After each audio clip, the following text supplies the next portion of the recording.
বিপিএলে আকর্ষণীয় প্রস্তাব পেয়ে এবার টেস্ট ছাড়লেন পাকিস্তানের তারকা পেসার শাহিন আফ্রিদি। দক্ষিণ আফ্রিকার বিপক্ষে ২৬ ডিসেম্বর থেকে ২ টেস্টের সিরিজ খেলবে পাকিস্তান। এরপর ঘরের মাঠে ওয়েস্ট ইন্ডিজের বিপক্ষে আছে টেস্ট সিরিজ। ওই ৪ টেস্টে খেলবেন না পাকিস্তানের বাঁহাতি পেসার শাহিন আফ্রিদি।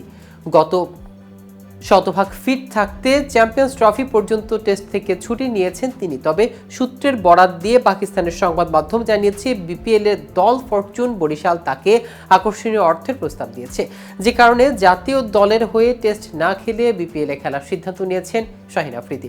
তবে কি সত্যি বিপিএল খেলতেই টেস্ট ছাড়লেন আফ্রিদি? এ ব্যাপারে কি বলছেন পাকিস্তানের তারকা? চলুন এই বিষয়ে বিস্তারিত জেনে যাক আজকের ভিডিওতে। কেটিভি ক্রিকেট চ্যানেল থেকে আপনাদের সাথে আছি আমি মাহমুদুর রহমান সিয়াম। দক্ষিণ আফ্রিকার বিপক্ষে টেস্ট সিরিজে শাহিনকে না রাখার বিষয়ে পাকিস্তানের জাতীয় দলের অন্তর্বর্তীকালীন হেড কোচ ও সিনিয়র নির্বাচক আকিব জাভেদ জানিয়েছেন, এটা চ্যাম্পিয়ন্স ট্রফির আগে তার ওয়ার্কলোড ম্যানেজমেন্টের অংশ, যাতে তাকে ফ্রেশ পাওয়া যায়। তবে সংবাদ মাধ্যমকে সূত্র বলেছে, সত্য হলো শাহিন নিজে চ্যাম্পিয়ন্স ট্রফি পর্যন্ত তাকে টেস্টে না রাখার জন্য বোর্ডের কাছে অনুরোধ করেছে। তিনি ম্যানেজমেন্টকে বলেছেন, বিপিএল থেকে তাকে বেশ ভালো অঙ্কের অর্থ দেওয়া হচ্ছে। বোর্ডকে তিনি আশ্বস্ত করেছেন, টি-20 এই টুর্নামেন্টে তিনি নিজের ফিটনেস ও ওয়ার্কলোড ম্যানেজমেন্ট করে খেলবেন। চ্যাম্পিয়ন্স ট্রফি শুরু হবে ১৯ ফেব্রুয়ারি। তার আগে ৮ ফেব্রুয়ারি থেকে নিউজিল্যান্ড ও দক্ষিণ আফ্রিকাকে নিয়ে একটি ত্রিদেশীয় সিরিজ খেলবে পাকিস্তান।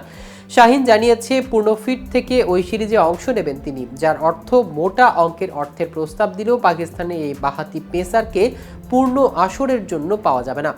এদিকে চ্যাম্পিয়ন্স ট্রফি সূচি ঘোষণা করেছে আন্তর্জাতিক ক্রিকেট বোর্ড সংস্থা আইসিসি। আগামী বছরের ১৯ ফেব্রুয়ারি পাকিস্তান ও নিউজিল্যান্ড ম্যাচ দিয়ে করাচিতে আসর শুরু হবে। ৯ মার্চ হবে ফাইনাল। ভারতের বিপক্ষে ২০ ফেব্রুয়ারি দুবাইতে নিজেদের প্রথম ম্যাচ খেলবে বাংলাদেশ। গ্রুপ পর্বে বাংলাদেশের বাকি দুই প্রতিপক্ষ স্বাগতিক পাকিস্তান ও নিউজিল্যান্ড। ২৪ ফেব্রুয়ারি রাওয়ালপিন্ডিতে নিউজিল্যান্ড এবং ২৭ ফেব্রুয়ারি পাকিস্তানের বিপক্ষে গ্রুপ পর্বের ম্যাচ খেলবে বাংলাদেশ। চ্যাম্পিয়ন্স ট্রফি নিয়ে নানা সংকট ছিল, শেষ পর্যন্ত সব সমাধান হয়েছে।